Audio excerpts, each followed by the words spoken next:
आपण मैंने तो घरे अनेक थर घांट तरकारी करके खाइथिबे। केबे आपण मो स्टाइल रे माटी हांडी घांट तरकारी करके खातु और कमेंट सेक्शन में कमेंट कर जणातु केमिति लागिला।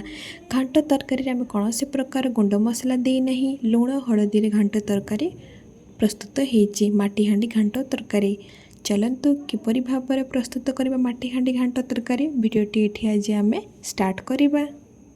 नमस्कार, आदिवासी रसोई चैनल को आपण मन को अनेक अनेक स्वागत। घांट तरकारी करने ये मुझे किसी परिबा नहीं। परिबारे बैगण, पुटुल, कदली, सारू, बोईतालु, बिलाती, कांकड़, कुंदुरी, आलू, झुडंग।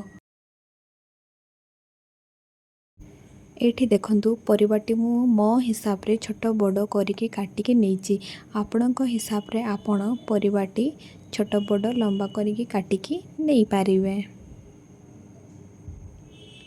मसला पई रसुण, अदा, जीरा, लंका शिल को प्रथमे भल भाव धोई नेबी। धोई सारा पर से मसला देदेबा। मसला को मैं बेसी गुंडा करबा नहीं, ताको आमे दरदरा करिकी बांटीबा। ये देखो मसलाटी मोर बटा सरी जाइए। मसलाटी मु दरदरा करके नहीं।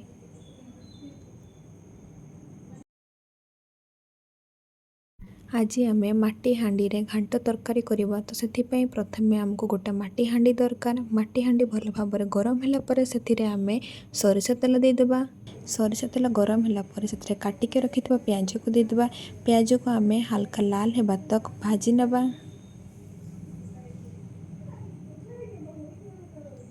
ये देखंतु प्याज आमर हल्का लाल होकर भाजी हो गलानी। से आम काटिके रखिथिबा परिबा सब को देदेबा।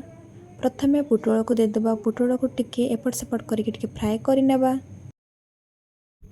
पुटल आमर फ्राए हो सारा पर से आम काटिके रखिथिबा परिबा को देदेबा। झुडंग को एबे देबा नहीं, परे देबा।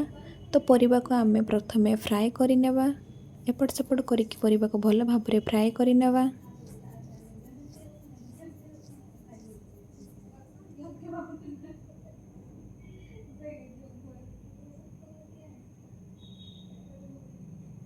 एपट सेपट करके भल भाव में मिसई सारा पर ताको आमे कभर करनेबा। कभर को उठेकी ताको पुणी आउ थे एपट सेपट करके भल भाव में टिके फ्राए करनेबा। घांट तरकारी रे आज आमे कौनसी प्रकार गुंड मसला देबा नहीं। घांट तरकारी रे लुण हलदी दे घांट तरकारी करबा। स्वाद अनुसार लुण हलदी से सब को दे सारा पर परिवार एपट सेपट करके टिके परिबा को आउ थे भाजी नेबा। भल भाव में परिबा भल भाव में मिसई सारा पर ताको आमे कभर कर छाड़ी देबा 2 मिनिट।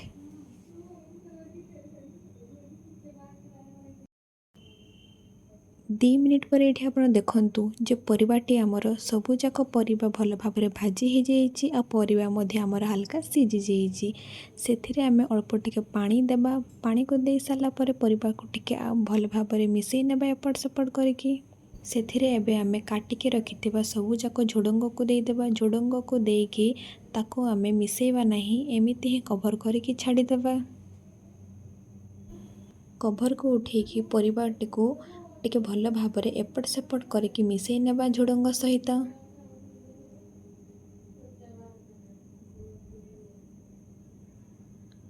परिबा को भल भाव में मिसई सारा पर से आम बाटिके रखिथिबा मसला को देदेबा। मसला को देकी परिबा को मैं भल भाव में मिसई नेबा परिबा सहित।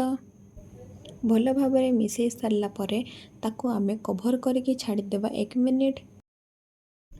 मसला और परिबा सबुजाक जमीती आमर कषी हो सहीपरी भाव में ताको कभर करके छाड़ीदेबा। 1 मिनिट पर ये आप देखु मसला और परिबा आमर भल भाव में कषी हो जाइए। और परिबार अल्प टिके आमर पानी भी बाहरी जाइए। ताको एपट सेपट भल भाव में मिसई नहीं सारा पर से बड़ गिनारे गोटे गिना पानी देबा। पानी को दे सारा पर परिबा को आम भल भाव में मिसई नहीं ताको कभर कर छाड़ीदेबा 5 मिनिट। 5 मिनिट पर ये आप देखु जे पानी रे आमर फुटका आसी जाइए। तो ताको एपट सेपट करके भल भाव में मिसई सारा पर ताको आहरी छाड़ीदेबा 3 ରୁ 4 मिनिट। जमती सबुजाक परिबा आमर सीझी और पानी मध्य सरीजिवो। 4 5 मिनिट पर ये आप देखु जो परिवा सीझी जाइए आ पानी मध्य आमर सुखी जाइए। केते सुंदर भाव में प्रस्तुत हो जाइए आमर माटी हांडी घांट तरकारी। घांट तरकारी टी आपण माने रुटी भात पखाल सहित सबुथिरे खाई पारिबे। प्रस्तुत हो गला आमर माटी हांडी घांट तरकारी। आशा करुँच भिडियोटी आप समस्त भल लगी। जब भिडियोटी भल लगी गोटे लाइक कमेंट शेयर सब्सक्राइब करने जमा भी भूलिबेनी।